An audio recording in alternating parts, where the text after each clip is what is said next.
princess doesn't know that there are knights called Iteria from the Bandits.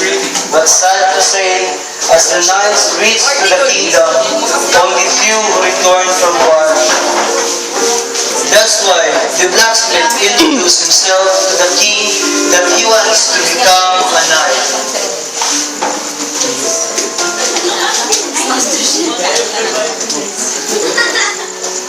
My lord, this man wants to be one of our knights.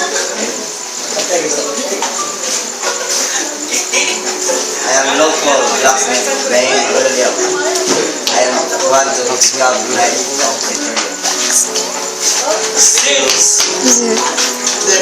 We are a number of knights.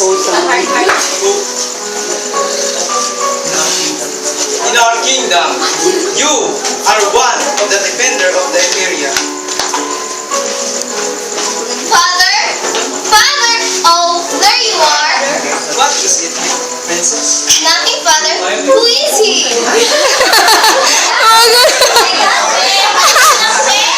I see. What's his name? William, the blacksmith.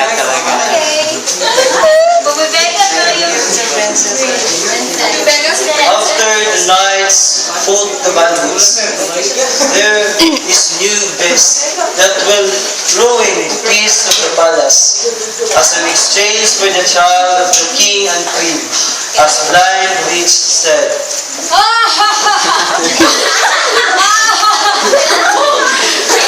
That I will release my pet.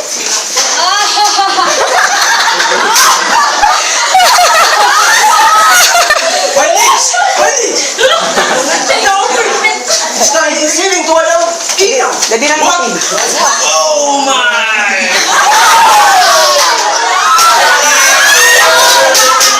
Iteria then shouted, All the brave men of Iteria, I promise that anyone who can kill the ogre should pay the hand of my princess.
I'm terrible. A big heart.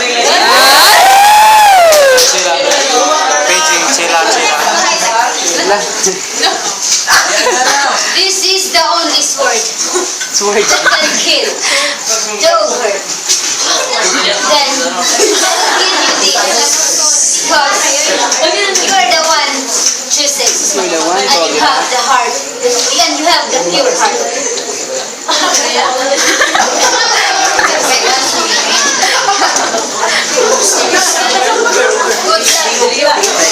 Good luck.